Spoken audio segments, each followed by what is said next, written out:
నమస్తే. నేను మీ గాయత్రి. ప్రస్తుతం మనతో పాటు ఉన్నారు ప్రముఖ ఆధ్యాత్మికవేత్త, జ్యోతిష పండితులు పోతుకూచి చంద్రమౌళి శాస్త్రి గారు. గురువుగారితో మాట్లాడి మనకున్న సందేహాలన్నీ కూడా నివృత్తి చేసుకుందాం. నమస్కారం గురువుగారు. ఓం నమ శివాయ. ఓం శ్రీమాత్రే నమ. గురువుగారు, జులై 27 తారీఖు నుంచి డిసెంబర్ 11 తారీఖు వరకు మీన రాశిలో శనిదేవుడు సాధారణంగా ఉంటూనే ఉంటాడు. మళ్ళీ అదే రాశిలో ఉండి శనిదేవుడు వక్రగతిని పొందుతున్నాడు. మళ్ళీ వక్రగతిని పొందడం వల్ల మిగతా 12 రాశుల వారికి ఎలాంటి మార్పులు వస్తాయి ఒకసారి తెలియజేయండి. తప్పకుండానమ్మా. ముందు శని భగవంతుడికి ధ్యానం చేద్దాం. ఎందుకంటే ఏ భగవంతుడి గురించి అయితే మనం చెప్పుకుంటున్నామో, లేకపోతే ఈయనే మనకి భగవంతుడు ఒక రకంగా చెప్పాలంటే. కళ్ళ ముందు అన్నీ చూస్తున్నాడు ఆయన. మనకి ఏది కావాలో అవన్నీ చేసేస్తూ ఉంటాడు కదా. ఓం శమగ్నిరగ్నిభిష్కరశ్చన్నస్తపత సూర్య శంబాతో వా త్వరపా అపస్రద. ఇది వేదమంత్రం అమ్మ. మనకి ఈ యొక్క శని వక్రించి దాదాపుగా జూలై 27 నుంచి డిసెంబర్ 11 వరకు కూడా ఈ 137 రోజులు ప్రతి రాశి వారికి వారి జాతక చక్రంలో శని యొక్క ప్రాధాన్యత ప్రభావం వలన ప్రతి రాశికి ఏదో రకమైనటువంటి సమస్యని క్రియేట్ చేస్తూ ఉంటాడు. ముఖ్యంగా అనుకున్న పనులు కాకపోవటము, ఆర్థిక నష్టాలు, అట్లాగే చేస్తున్నటువంటి వృత్తి ఉద్యోగ వ్యాపారాదుల్లో ఎన్నో రకాలైనటువంటి సమస్యలు, పెళ్ళి కాని వాళ్ళకి ఆలస్యము, పెళ్ళి అయిన వాళ్ళకి ఎడబాట్లు, అట్లాగే పూర్తిగా కర్మ అరిష్ట దోషాలు విద్యార్థులకి కానివ్వండి, సంతానలేమి అంటే సంతానము ఆలస్యం అవ్వటము, చదువుకునే విద్యార్థులకి చదువు మీద కాన్సన్ట్రేషన్ తగ్గటము, వ్యాపారాల్లో నష్టాలు, ఇవన్నిటికీ మూలం ఎవరంటే కర్మ ప్రధాత అయినటువంటి శని భగవంతుడు. కాబట్టి మన జన్మజాతకంలో లగ్నం ఏదైనా మనకి నడుస్తున్నటువంటి దశలు అంతర్దశలు ఏదున్నప్పటికీ కూడా గోచారంలో వీరి యొక్క మానసిక స్థితి శని మీద మాత్రమే ఆధారపడి ఎక్కువగా వెయిటేజ్ ఉంటుంది. కాబట్టి నా యొక్క పీఠంలో ప్రతి నెలా కూడా ఒక 8 రోజులు శనికి సంబంధించినటువంటి ఎవరైతే ఏలినాటి అష్టమ అర్ధాష్టమ శనిగ్రహ దోషాలు కానీ, పుష్యమీ నక్షత్రము, అనురాధ నక్షత్రము, ఉత్తరాభద్ర నక్షత్రం కలిగినటువంటి శనిగ్రహ జాతకులు కానీ, మకర రాశి కుంభరాశి జాతకంలో శని మహర్దశ కానీ అంతర్దశలు విదశలు జరుగుతున్న వాళ్ళు కానీ, ఇందాక చెప్పినటువంటి అంటే ఇవన్నీ ఏమీ లేవండి గురువుగారు, మా పేరిది అయినా కూడా మాకు ఈ సమస్యలు ఈ విధంగా ఉన్నాయి, కోర్టు సమస్యలను ఇందాక చెప్పిన సమస్యలు అనుకుంటే కనుక వారందరి యొక్క యోగక్షేమాల కోసము నా వంతుగా మంత్రబలాన్ని జోడించి, నా మానసిక బలము మంత్రబలము జోడించి ఒక గురువుగా నెలలో ఒక 8 రోజులు శనివారం నుంచి శనివారము అంటే అమావాస్య ముందు వచ్చేటటువంటి శనివారం నుంచి మళ్ళీ శనివారం వరకు 8 రోజులు ఆయన సంఖ్య ప్రకారము 19,000 సార్లు శనికి సంబంధించినటువంటి వైదిక మంత్రాన్ని బ్రాహ్మణుల చేత చేయిస్తూ, అమావాస్య శనికి ప్రీతికరమైనటువంటిది, మనందరికీ భయంకరమైనటువంటిది. కాబట్టి ఈ యొక్క శని ఇచ్చేటటువంటి దోషాలని హరించుకోవడానికి ఈ 8 రోజులు చేసినటువంటి ఆ యొక్క జపతీర్థాన్ని ప్లస్ దానికి సంబంధించినటువంటి శని యొక్క కంకణ ధారణ అని ఉంటుంది. అది హోమంలో ఆ యొక్క అమావాస్య రోజున ఈ 4.5 నెలలు శని మృత్యుంజయ పాశుపత హోమాన్ని ఆచరించి ఆ భస్మాన్ని ఎవరైతే నన్ను సంప్రదిస్తారో వారికి నేను చక్కగా దాన్ని పంపిస్తే దాన్ని గనక ఎవరైతే ధరిస్తారో ఈ యొక్క కష్ట నష్టాల నుంచి వారు బయటికి అంటే వాళ్ళంతటా వాళ్లే బయటపడేటటువంటి మార్గము ఇదొక్కటి సూక్ష్మమైన మార్గము. మీరు ఎన్ని చేసుకున్నా మంత్రబలము అత్యంత శ్రేయస్కరము. శనిని ఎవరైతే మంత్రపూర్వకంగా మనం ఆ యొక్క కిరణాల యొక్క ఎఫెక్షన్ తగ్గిస్తామో తప్పకుండా అది మంచి జరుగుతుంది. ఇంకొక చిన్నది ఏంటంటే గుర్రపు నాడాతో ఉంగరాన్ని అంటే ఏ ఏ గుర్రం అయితే గనక ఎక్కువ కాలం వాడుతుందో ఆ గుర్రపు నాడాతో ఉంగరాన్ని చేయించి అది హోమ భస్మంలో ఒక 3 రోజులు పిరమిడ్లో పెట్టి దానికి శక్తిని ఆపాదింపజేసి ఆ గుర్రపు నాడాతో చేసినటువంటి ఉంగరాన్ని ఎవరైతే మిడిల్ ఫింగర్కి కనుక ధరిస్తారో శని ఇచ్చేటటువంటి ఎఫెక్ట్స్ తగ్గి ఆరోగ్యము, ఐశ్వర్యము, అనుకున్న కార్యలాభ సిద్ధి, ఉద్యోగ లాభ సిద్ధి ఇలాంటివన్నీ కూడా ఆ యొక్క ఉంగరం ద్వారా కూడా కిరణాలు ఎక్కువగా లాక్కుంటూ ఉంటాయి. కాబట్టి ఆయన ఇచ్చే నెగిటివ్నెస్ని తప్పించుకొని పాజిటివ్ తెప్పించేటటువంటి ప్రయత్నంలో నేను చేసే ఈ యొక్క ప్రయోగాత్మకమైనటువంటి మంత్రతాంత్రిక చర్యలో ఎవరైతే ఇబ్బందులు పడుతున్నారో వారు కూడా నన్ను సంప్రదించండి. వారికి కూడా ఈ ప్రసాదము వితరణ చేసి మీ యొక్క యోగక్షేమాల కోసము నా యొక్క శక్తిని కూడా ధారపోయడానికి నేను సిద్ధంగా ఉన్నాను. ఓం శం శనేశ్వరాయ నమః. అయితే ఈ శని భగవానుడు మామూలుగానే ఆయన నడిచేటటువంటి విధానము చాలా స్లోగా ఉంటుంది, నెమ్మదిగా ఉంటుంది. ఒక్కొక్క రాశిలో 2.5 సంవత్సరాలు, వక్రించినప్పుడు ఇంకొక 4 నెలలు మళ్ళీ లేట్ అవుతుంది. ఈ విధంగా ఒక రాశిలో 3 సంవత్సరాల వరకు ఆయన యొక్క వైబ్రేషన్స్ అవును. ఉంటాయి ఉంటూనే మనకి. ఉంటాయి. మరి ఆల్రెడీ మీనరాశిలో ఆయన ఇప్పుడు ప్రెజెంట్ రేవతి నక్షత్రము 3వ పాదంలో ఉన్నాడు. హ్మ్. అంటే మనకి మీనరాశిలో పూర్వాభాద్ర నక్షత్రము 4వ పాదం ఉంటుంది. ఉత్తరాభాద్ర నక్షత్రము 1, 2, 3, 4 పాదాలు ఇవన్నీ దాటేశాడు ఆయన. హ్మ్. దాటి రేవతి నక్షత్రం అంటే బుధ నక్షత్రం అంటారు దీన్ని. ఈ బుధుడు శనికి మిత్రుడు అవుతాడు. 3వ పాదంలో ఆయన ఇప్పుడు సంచరిస్తున్నాడు. ఎప్పటి వరకు? జూలై 26 అర్ధరాత్రి వరకు కూడా ఆయన అదే నక్షత్రంలో చక్కగా రుజుమార్గము. మనకి 2 ఓకే. మార్గాలు ఉంటాయి మా హ్మ్. గ్రహాలు. రుజుమార్గం అంటే డైరెక్ట్గా మోషన్ వెళ్తూ ఉంటారు. హ్మ్. వక్రగతి అంటే స్లో అవ్వటం. ఆల్రెడీ స్లో అవుతాడు, ఇంకా స్లో అవుతాడు ఆయన. ఓకే. అంటే అనుకున్న సమయానికి అక్కడికి వెళ్ళలేడు ఆయన. హ్మ్. దానికి ఏంటంటే మనకి శాస్త్రరీత్యా సూర్యుడి నుంచి శనిగ్రహము అనేటటువంటిది కొన్ని డిగ్రీలు దూరం వెళ్ళే కొద్ది ఏంటంటే ఈయన యొక్క వైబ్రేషన్స్, సూర్యుడి యొక్క వైబ్రేషన్స్ ఆ గ్రహానికి తగ్గుతాయి. కిరణాలు, ఓకే. కిరణ హ్మ్. శక్తి. హ్మ్. దానివల్ల ఏంటి, తిరిగేటటువంటి ఆ స్లో ప్రొసీజర్లో కూడా ఇంకా దూరం అయ్యేసరికి ఇంకా స్లో అవుతాడు. ఓకే. ఇక్కడ దాన్ని వక్రగతి అంటారు. హ్మ్. ఆయన అదే రాశిలో ఉంటాడు.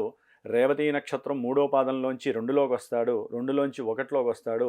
అక్టోబర్ 9వ తారీఖు నుంచి సొంత నక్షత్రమైన ఉత్తరాభాద్ర నక్షత్రం 4లోకి వస్తాడు ఆయన, వెనక్కి వెళ్తూ వెళ్తూ. ఓకే.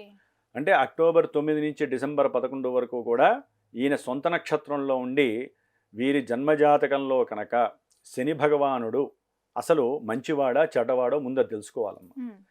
ఎందుకంటే జన్మ రాశి అనేటటువంటిది చంద్రుడి యొక్క మానసిక స్థితిని తెలియజేస్తుంది. అవును. అంటే హ్మ్. మనస్సు యొక్క వికారాలు, బాధలు, ఆందోళనలు, అనుకున్న పనులు జరగకపోవటము, ఏదైనా అనుకున్న డబ్బులు రాకపోతే మనసంతా అతలావితలం అయిపోయి, ఓకే. టెన్షన్స్ ఎక్కువైపోయి, దీర్ఘకాలిక అనారోగ్యాలను ఉంటాయి చూసారా. కొంతమందికి షుగర్లు వస్తాయి, కొంతమందికి హ్మ్. బీపీలు వస్తాయి, కొంతమందికి క్యాన్సర్స్ వస్తాయి. అంటే ఓకే. లాంగివిటీగా ఉన్నటువంటి రోగాలన్నీ ఎప్పుడు వస్తాయి?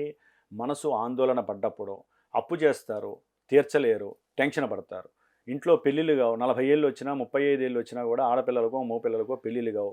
ఏంటో వాళ్ళకి అర్థం కాదు, ఓకే. ఎందుకు అవుతుంది, అంతా శని శని అంటారు. అంటే ఈ మార్పు వల్ల జన్మజాతకం మీద కూడా ఎఫెక్ట్ పడుతుందా? జన్మజాతకం రీత్యానే ఇప్పుడు మార్పులు కలుగుతాయి. హుహు. ఇప్పుడు కొంతమందికి మేషరాశి ఉందమ్మా, సపోజ్ హ్మ్. మనకి ఈ మీనరాశిలో ఉన్నాడు ఆయన, ఏలినాడు శని కదా. కొంతమందికి నెగిటివ్ వైబ్రేషన్స్ అయినాయి, కొంతమందికి పాజిటివ్ కూడా జరిగినాయి. ఓకే. దానికి కారణం ఏంటి? వారి యొక్క జన్మజాతకంలో శని భగవానుడు శుభుడా అశుభుడా, ప్రతి హుహు. జాతకంలో కూడా హ్మ్. అమ్మ లగ్నాన్ని అనుసరించి ఇప్పుడు మేషరాశి ఉందనుకోండి, ఈ శని అశుభుడు. ఓకే. ఆయన ఎక్కడున్నాడు, ఏ నక్షత్రంలో ఉన్నాడు, ఈయన నక్షత్రాల్లో హ్మ్. ఎవరున్నారు, అసలు జన్మజాతకం చూడాలంటే అమ్మా దాంట్లో ఎంతో థీరీ ఉంటుంది. అది చూసే కదా మేము చెప్పేది. అవును. హ్మ్. ఇప్పుడు గోచార రీత్యా మేషరాశి వారికి ఏలినాడు శని, అట్లాగే కుంభరాశి వారికి ఏలినాడు శని. ఈ శని శని శని అని హ్మ్. చూసేవాళ్ళు ప్లస్ చెప్పేవాళ్ళు కూడా చెబుతున్నారే కానీ, వినేవాళ్ళు వింటున్నారే కానీ, అసలు ఈ శని మనకు మంచి చేస్తాడా చెడు చేస్తాడా అది తెలుసుకోవాలి. అది తెలుసుకోవాలంటే హ్మ్. మరి కొంతమందికి పెళ్ళిళ్ళు కాక లేట్ అయిన వాళ్ళు ఉన్నారా? అవును. అసలు ఏలినాడు శని ప్రారంభమైన దగ్గర నుంచి ఇప్పటి వరకు కొన్ని లక్షల మందికి పెళ్ళిళ్ళు కాలేదా? హ్మ్. కొంతమందికి విపరీతమైనటువంటి డబ్బు కలిసి వచ్చి కోట్ల కోట్లు సంపాదించుకోలేరా? అవును. ఆ! కొంతమందికి అనారోగ్యం ఉన్న వాళ్ళకి ఆరోగ్యం ప్రదంగా అవ్వలేదా ఆపరేషన్స్ హ్మ్. అయిపోయి? హ్మ్. నేను అనేది ఏంటంటే అందరికీ ఇదే మీనరాశి, ఇదే కుంభరాశి, ఇదే మేషరాశిలో వాళ్ళకు కూడా ఎన్ని రకాల శుభాలు జరగాలో అన్నీ జరిగినాయి. ఏ స్థానంలో ఉన్నాడు అని పరిశీలించుకోవాలి. జన్మజాతకంలో హ్మ్. ఆయన లగ్నము అని ఉంటుందమ్మా. హ్మ్. అంటే శరీరము, మనసు, ఆత్మ అని 3 ఉంటాయి. ఓకే. అది జన్మ లగ్నాన్ని బట్టి ఈ శని కొంతమందికి వృషభ లగ్నం అయిందమ్మా. హ్మ్. వృషభ లగ్నానికి శని భగవానుడు రాజయోగ ప్రదుడు. అవునా? అట్లాగే మకర లగ్నానికి కూడా ఉన్నంతలో ఆయన శుభుడు. ఓకే. తులా లగ్నం అయితే ఆయన శుభత్వాన్ని ఇస్తాడు, యోగాన్ని ఇస్తాడు. హ్మ్. మరి ఇవి చూసుకోకుండా మనకి రాశి వరకే చూసుకుంటే ఎట్లా? అందుకనే ఎవరైనా సరే శని వక్రిస్తున్నాడన్నా, రుజుమార్గంలో ఉన్నాడన్నా భయపడాల్సిన అవసరమే లేదు. హ్మ్. శని భగవానుడు ఎప్పుడూ గొప్పవాడే. జన్మజాతకం చూపించుకోవాలి అయితే ఫస్ట్. అక్టోబర్ 9 నుంచి సొంత నక్షత్రంలోకి వచ్చినప్పుడు డిసెంబర్ 11 వరకు గజగజలాడిస్తాడు. చాలా జాగ్రత్తగా ఉండాలి. ఏది? వారి యొక్క జన్మజాతకాన్ని బట్టి. ఓకే. శని మహర్దశలు నడుస్తున్నా, అంతర్దశలు నడుస్తున్నా ఆయన సామాన్యంగా ఊపు తగ్గించకుండా పరిగెత్తిస్తాడు జనాన్ని. హ్మ్. ఇంకొకటమ్మా, మనకి దశలు అంతర్దశలు జరుగుతాయి. అవును. వాటిని బట్టి కూడా ఈ యొక్క శని ప్రభావం ఎక్కువ ఉంటుందా, తక్కువ ఉంటుందా అనేది మనం ఉంటుందో తెలుసుకోవాలి. తెలుస్తుంది. అందుకనే కదా మాలాంటి వాళ్ళకి మా జన్మజాతకంలో ఏం తెలుస్తోంది గురువు గారు, అసలు ఏం జరుగుతోంది, మాకు ఈ విధమైన ప్రాబ్లమ్స్ అనేది మమ్మల్ని అడిగేది అందుకనే కదమ్మా. మేము అన్ని పరీక్ష చేసి అమ్మ ఈ ఈ ఇప్పుడు జరుగుతున్నటువంటి దశలు బాగాలేదు, దానికి తోడు ఈ శని ఏం చేస్తాడు, బాగాలేనప్పుడే ఈయన ఇవ్వాల్సిన కర్మ ఫలితాలన్నీ ఇస్తాడు. జన్మజాతకంలో ఒకరికి బుధమహర్దశ నడుస్తోందమ్మా, మిథున లగ్నం అనుకోండి, చదువు పరంగా, ఆరోగ్యరీత్యా, ఉద్యోగరీత్యా, ఇట్లా ఆ లగ్నాన్ని బట్టి, శని ఉన్న స్థానాన్ని బట్టి, ఆయన ఉన్న స్థానాధిపత్యాలను బట్టి, శని ఉన్న నక్షత్రాన్ని బట్టి వీళ్ళకి ప్రాబ్లమ్స్ అనేవి రకరకాలుగా ఇస్తాడు. ఇవి చూసే వాళ్ళకి తెలియదు, తెలుసుకున్న మాకు మాత్రమే ఇన్నర్ డెప్త్ అని ఉంటుంది జాతకరీత్యా. అందుకనే ప్రస్తుతానికి ఈ యొక్క శని యొక్క వక్రీగత దోషం ఇది. ఒక పాపగ్రహం అమ్మ జాతకంలో ఏం చెప్పారంటే జ్యోతిష్య శాస్త్రంలో, ఒక పాపగ్రహము వక్రించినప్పుడు విపరీతమైనటువంటి పాప ఫలితాలను ఇస్తాడట. అదే గనక శుభగ్రహం వక్రిస్తే అత్యంత శుభప్రదమైనటువంటి ఫలితాలు ఇస్తాడని చెప్పి జ్యోతిష శాస్త్రమే చెబుతోంది. మరి శని పాపగ్రహమే. ఆయన వక్రిస్తున్నప్పుడు ఆయన పరిభ్రమించే నక్షత్రాలను బట్టి పాపత్వాలు ఇస్తాడు. ఇందా చెప్పినట్టుగా కొంతమందికి, గురువుగారు మీరు చెప్పినట్టుగా మాకేం జరగలేదండి, మాకు బ్రహ్మాండంగా రన్నింగ్ అవుతుందండి వ్యాపారము, మా ఇంట్లో శుభకార్యాలు జరుగుతున్నాయండి మాకు చెప్తూ ఉంటారు కొంతమంది చూసిన వాళ్ళు. మీ రాశి ప్రకారం అని చెప్పట్లు, అందుకనే జాతకం ప్రకారం అని చెబుతున్నాం. రాజయోగం కూడా ఇస్తాడు. వక్రించినప్పుడు కొంతమందికి విపరీతమైన రాజయోగం కలుగుతుంది జాతకంలో యోగిస్తే. కాబట్టి ఇవన్నీ చాలా ఉంటాయి. కాబట్టి ఎవరైనా పరిపూర్ణంగా తెలుసుకోవాలి, ఇబ్బందులు ఎప్పుడు తొలగిపోతాయి, లేకపోతే మా కష్టాలు ఎప్పుడు తొలగిపోతాయి, మేము అనుకున్నది ఎప్పుడు సాధిస్తాము అనుకుంటే జన్మజాతకాన్ని అన్వేషించండి. గోచారం బట్టి మీరు ఏం స్తోత్రాలు చదవాలి, ఏం పూజలు చేయాలి, ఏం దానాలు చేయాలో చేయాలి. అందరూ శనిదానం ఇవ్వకూడదమ్మా. జన్మజాతకంలో శని యోగించేవాడు అనుకోండి, వీళ్ళు శనిదానం ఇస్తే ఏంటంటే వీళ్ళ యోగం అంతా వేరే బ్రాహ్మణుడికి వెళ్ళిపోతూ ఉంటుంది. అది కూడా చూపించుకోవాలి. ఏళ్ళనాడు శని కదా అని చెప్పి మేషరాశి వాళ్ళందరూ ఇచ్చేస్తే ఎట్లా? ఆయన వృషభ లగ్నం అనుకోండి, ఈ శనికి దానం ఇచ్చేస్తే వీళ్ళకి రావాల్సిన ప్రమోషన్స్ అన్ని వేరే వాళ్ళకి వెళ్ళిపోతాయి. అందుకనే ఒక జ్యోతిష్య బ్రహ్మని కలిసేటప్పుడు ఎన్ని జాగ్రత్తలు తీసుకోవాలో తెలుసా అమ్మా. కాబట్టి శని యొక్క వక్రీగత దోషము అనేటటువంటిది చాలా వరకు మన ప్రపంచాన్ని, ప్రకృతిని కూడా గడగడలాడిస్తూ ఉంటుంది. ఎన్నో రకాలైనటువంటి ఇప్పుడు నడుస్తుంది వర్షాకాలము, జల ప్రమాదాలు కావచ్చు, లేకపోతే మనకున్న పంచభూతాలలో మొత్తం వరుణదేవుడు. ఒక రకంగా చెప్పాలంటే వర్షాలు సరిగ్గా పడచ్చు, పడకపోవచ్చు. రైతులు ఆయన చూసే దృష్టిని బట్టి కూడా ఆ వ్యవస్థలు నిర్వీర్యం అవుతాయమ్మా. ఆర్థిక వ్యవస్థ కుదేలవుతుంది. వ్యవసాయ భూములు, వాటికి సంబంధించినటువంటి పంటలు తగ్గే అవకాశం ఉంటుంది. కోర్టు కేసులు ఇవి డిఫరెంట్గా పక్కకి వెళ్ళిపోతూ ఉంటాయి. ఒక కేసు గురించి అనుకుంటే ఇంకో కేసుల్లోకి వెళ్తాయి. ఎన్నో మార్పులు చేర్పులు జరుగుతాయి. అట్లాగే ఈ దేవాలయాలు కానీ, పెద్ద పెద్ద నదీ తీర్థాలు ఉంటాయి కదా, అవి కానివ్వండి, మఠాలు, పీఠాధిపతులు, వీళ్ళకి సంబంధించి కూడా కొన్ని మార్పులు చేర్పులు విపరీతంగా జరిగజేసేటట్టు చేస్తాడు. కర్మ పరిపాలకుడైనటువంటి కర్మల్ని మనందరికీ కూడా పరిశుద్ధంగా ఇచ్చేటటువంటి శని భగవాన్. తప్పకుండా గురుగారు, ఈ 12 రాశుల వారికి క్లియర్ గా ఎలా ఉంది అనేసి ఒక్కొక్క రాశి గురించి చెప్పుకుందాం. తప్పకుండా అమ్మా. గురుగారు, ధనుసు రాశి వారికి ఏ విధంగా ఉంది? వీరికి అనుకూల ఫలితాలు, ప్రతికూల ఫలితాలు ఏంటి? వీరు శని భగవానుడిని ఎలా ఆరాధించాలి అంటారు? అమ్మ, జూలై 27 నుంచి డిసెంబర్ 11 వరకు కూడా శని 2 నక్షత్రాల్లో వక్రిస్తూ పరిపాలిస్తూ ఉంటాడు. ముఖ్యంగా ధనుస్సు రాశి వారికి అంటే ధనస్థానము, కుటుంబ స్థానానికి అధిపతి శని. వీటి మీద కూడా ఎఫెక్ట్ ఎక్కువగా ఉంటుంది. ఇప్పటివరకు ఏంటంటే కొంత వాహనాల పరంగా, గృహపరమైనటువంటి కట్టడాల పరంగా, భూముల పరంగా, స్థలాల పరంగా, లేకపోతే తల్లిగారి యొక్క ఆరోగ్యరీత్యా కొన్ని ఇబ్బందులు వీరు బాగా ఎదుర్కొన్నటువంటి పరిస్థితి ధనుస్సు రాశి వారికి. అంటే శని మామూలుగా రుజుమార్గంలో ఉన్నప్పుడు వీరికి అర్ధాష్టమ శని అని వినే ఉంటారు. అది 26 వరకు నడుస్తుంది. ఇప్పుడు దాని యొక్క ఎఫెక్షన్స్ కొంచెం తగ్గుతాయి. అర్ధాష్టమ శని ఎఫెక్షన్స్ తగ్గి వీరికి ఏదో రకంగా ధన సహాయం అందుతూ ఉంటుంది. లేకపోతే వీరు ఎవరికైనా మాట సహాయం చేయడం ద్వారా కూడా వీరికి కాస్త కీర్తి పెరుగుతుంది. అట్లాగే వీరు చేసేటటువంటి ఉద్యోగంలో కూడా ధనపరమైనటువంటి వెసులుబాట్లు దొరుకుతాయి. అంటే ఆ ఆదాయం అనేటటువంటిది వృద్ధి చెందడానికి అవకాశం ఉంటుంది. ఎప్పుడో ఎవరికో కింద వాళ్ళకో వీళ్ళకి తెలిసిన వాళ్ళకో వీళ్ళు చేసుంటారు సహాయం. ఆ సహాయం ఏంటంటే వీళ్ళకి ఏదో రకంగా చేసే వృత్తిలో కానీ, ఉద్యోగాదుల్లో కానీ ఆ సేవకాతత్వం ద్వారా వీళ్ళకి మిగిలినటువంటిది ఇప్పుడు ఆర్జితము కర్మ ప్రసాదం కదా, ఈయన మహానుభావుడు కర్మల్ని ప్రసాదిస్తూ ఉంటాడు కదా, అవన్నీ ఇక్కడ వాళ్ళకి పాజిటివ్గా ఇస్తూ ఉంటాడు శని భగవంతుడు. అంటే ఎఫెక్షన్స్ తగ్గుతాయమ్మ. ముఖ్యంగా అమ్మ, వివాహానికి సంబంధించి ఈ శని కాస్త అనుకూలవంతుడు. ఈ యొక్క ధనుసు రాశి వారికి కొంతమంది వివాహం చేసుకోవాలి అనుకుంటారు. ఈయనేంటి, దానికి సంబంధించినటువంటి సంభాషణలు, వివాహానికి సంబంధించినటువంటి బంధువుల ద్వారానో లేకపోతే అక్కడ ఎవరైనా పరిచయమైన వాళ్ళ ద్వారానో ఏదో రకంగా వివాహానికి సంబంధించినటువంటి మాటా ముచ్చట్లు జరిగేటటువంటి అవకాశాలు మళ్ళీ వీళ్ళకి ఈ యొక్క డిసెంబర్ 11 లోపల కంపల్సరీ వివాహ వ్యవస్థ మీద ధనుస్సు రాశి వారికి అవకాశాలు మెండుగా ఉన్నాయి. అట్లాగే వీళ్ళకి ఉన్నటువంటి దశలు కనుక ఇంకో రకంగా వ్యాపారపరమైనటువంటి దశలు నడుస్తున్నాయి అనుకోండి, ఆ గ్రహము కంపల్సరీ వీరికి ఆలోచనలు వస్తాయి అన్నమాట. ఇప్పుడు అక్టోబర్ 9 లోపల ధనుస్సు రాశి వారు కంపల్సరీ వ్యాపారానికి సంబంధించినటువంటి ఆలోచనలు ఇప్పటివరకు చేసి డబ్బు కోసం నిరీక్షణ చేసిన వాళ్ళు అసలు ఆలోచనలు మార్చుకుంటున్న వాళ్ళకి ఆలోచనలు స్టాండర్డ్ చేసి వ్యాపారపరమైనటువంటి అనుకూలత్వం కలగజేయడానికి అవకాశము ఈయన ఇస్తున్నాడు.